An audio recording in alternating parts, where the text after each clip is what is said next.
So this is brief little snippet episode, review episode, $3.99, $7.99, and the 800th episode will be a review of Zardoz, the classic 1974 cult movie. That'll be later. After this video, you'll watch. What's that review? Here is yeah. And yet another brief. Yeah, other people have done product reviews and things. There's no reason to do a thing on why the Burger King Frack Pack didn't make sense. That was put out during the time of things that don't make sense, I guess. At the time of the Battlestar Galactica tie-in, the remake, not realizing that frack meant to have sex. They should have looked that up too. Bad product placement in movies, I guess was this. The Power Rangers remake had a scene where a couple of scenes where they mentioned Krispy Kreme donuts like 3 times, and actually go into a Krispy Kreme at one point. That thinking it's like a magical thing that they have to go and find. It's like, why reverse product placement problems? Why do that? Was it Batman v Super? It was Man of Steel, where they mention IHOP pancakes and have a fight in IHOP pancakes, just because tie-in. That's not how to do it. The movie Sucker Punch looked like Hot Topic advertisements. That's not how to do it. The parts in and video game advertisements. Well, like no video game that ever was made, but Zack Snyder's mind, I guess. We've already talked about Sucker Punch. Yeah, bad movies are bad marketing decisions. I'm not going to make a thing out of bad marketing decisions, but there are plenty of them out there. There was a McDonald's commercial in the 80s where they inappropriately filmed the characters laughing, but they're supposed to be kids. But the way they filmed it, it looked very inappropriate. It was the Big Mac in the Sack thing. The song sounded inappropriate, and it was. And it was not for kids. The infamous Mac the Knife thing. Mac the Knife was a gangster song that was covered by Frank Sinatra, but somebody else did it first. Mac the Knife. The McDonald's people in the 80s thought it would be cute to emulate Ray Charles, who had nothing to do with Mac the Knife, and mind you, and invent a new character called the Big Mac Moon. And they had him sing Mac Tonight, a spoof of Mac the Knife, in the same candor and tune. As a spoof, it's fair use under the 1998 Digital Millennium Copyright Act. But back then, it was the 1980s, there was no Copyright Act yet. So this thing ran for a couple of years until they realized, hey, maybe doing a commercial where our beloved character is modeled after a murderer from a sort of gangster song is probably not the best choice. Yeah. The best choice. Other things like that. Yeah, maybe that's not the best choice. Also,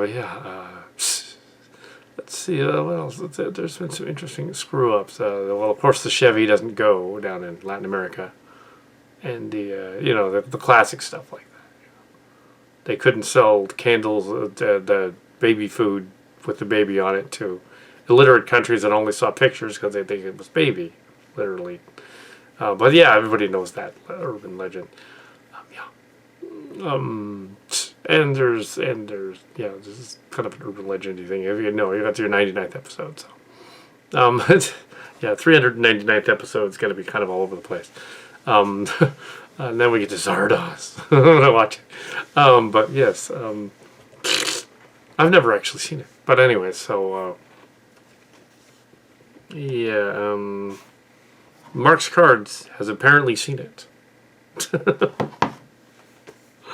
Oh no, it's Sean Connery, and why did Sean Connery turn down Lord of the Rings and The Matrix? If he didn't turn down that, I was like, Have he realized his mistake? I don't know. Floating Godhead. Uh,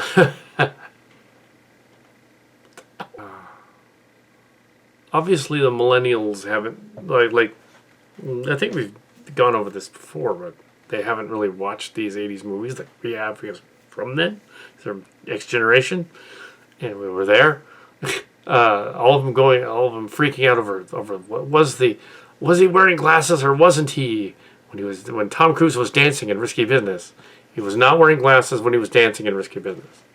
Only in the promotional tie-ins, and only he puts the glasses down and then he starts dancing because he knows the sunglasses will fly off because he's like tick, tick, tick, tick. So he puts them down.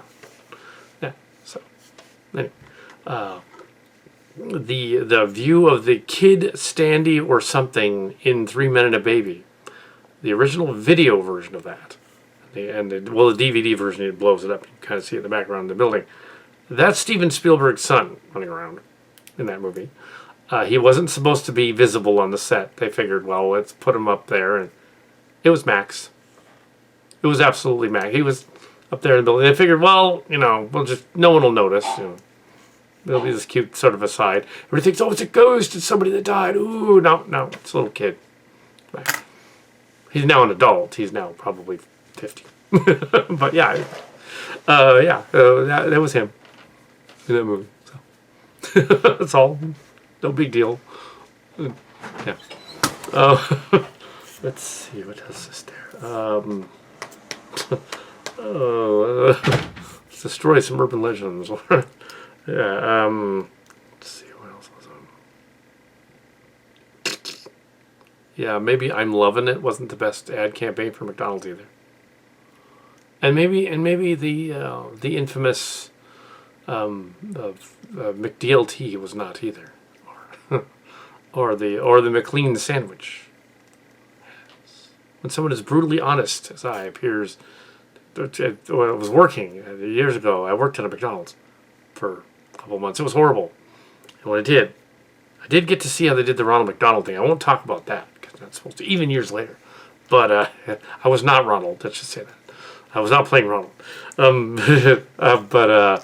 But it's mysterious.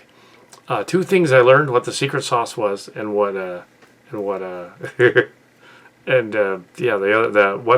this new sandwich was coming out tasted like in 1990, and it was bad. The employees weren't supposed to say it was bad, but it was bad. The McLean sandwich was like bad. I can say that. And the secret sauce is salad dressing. I won't tell you which kind, though. Just look it up. Yeah. So, it's just salad dressing. And actually, the Colonel Sanders 11 Herbs and Spices, they aren't any longer 11 Herbs and Spices. Yeah, thanks. Also, the original Coca-Cola recipe, not the 30s one, which was cocaine. There's a little cocaine in the 30s. Which they won't talk about, but yes, they did put. That's why it was called Coca-Cola. It had cocaine in it, little trace amounts. Back in the